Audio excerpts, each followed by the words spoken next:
Corona और वबा के दौर में सैर व सियाहत सिर्फ इस तरह मुमकिन है कि आप हजूम वाली जगह, मशहूर जगह जैसे मरी का माल रोड, नारान, उनसे हट कर ऑफ द बीटन पाथ ऐसी जगहों पे जाएं जहाँ पर ज़्यादा रश नहीं होता। वहाँ पे अपने लिए रिहाइश का बंदोबस्त करें, वहाँ पर ही आसपास घूमें फिरें, 3 दिन, 5 दिन, 7 दिन, जितना भी आपका जी चाहता है वहाँ घूमें फिरें और फिर वापस जाएं। तो इस साल मुश्किल ही है, जिस तरह कोरोना की वबा फैल रही है कि सैर व सियाहत का सीज़न उस तरह हो सकेगा जैसे हमेशा होता है। तो यही तरीका है कि इस साल अगर आप घूमना फिरना चाहते हैं तो ट्रांसपोर्ट का इंतज़ाम करें अपने लिए, और मालम, जब्वा, नारान, खैबर पख्तूनख्वा के बहुत से इलाकों में नहायत ही खूबसूरत और अच्छी जगहों पे मुनासिब रिहाइश मिल जाती है। पहले वहाँ पर आकर अपने लिए रिहाइश ढूंढें जो कि ऐसी ना हो जिस पर बहुत से लोग आते हों।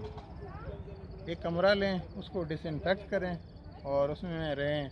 अगर आपके बल्कि ऐसी जगह अगर आपको मिल जाए जिसमें खाने पीने का, पकाने का भी इंतज़ाम हो तो वो तो फिर बहुत ही खूब है। वरना किसी के साथ आप वहाँ बात कर लें जो कि साफ़ सुथरा खाना आपको 2-3 दिन देता रहे, और वहीं इर्द गिर्द के इलाकों में अपनी सैर मुकम्मल करके मज़े से आप वापस चले जाएं। तो मेरे ख़्याल से इस कोरोना की वबा के दौर में यही बेहतरीन तरीका है कि आप सैर व सियाहत को एंजॉय कर सकते हैं।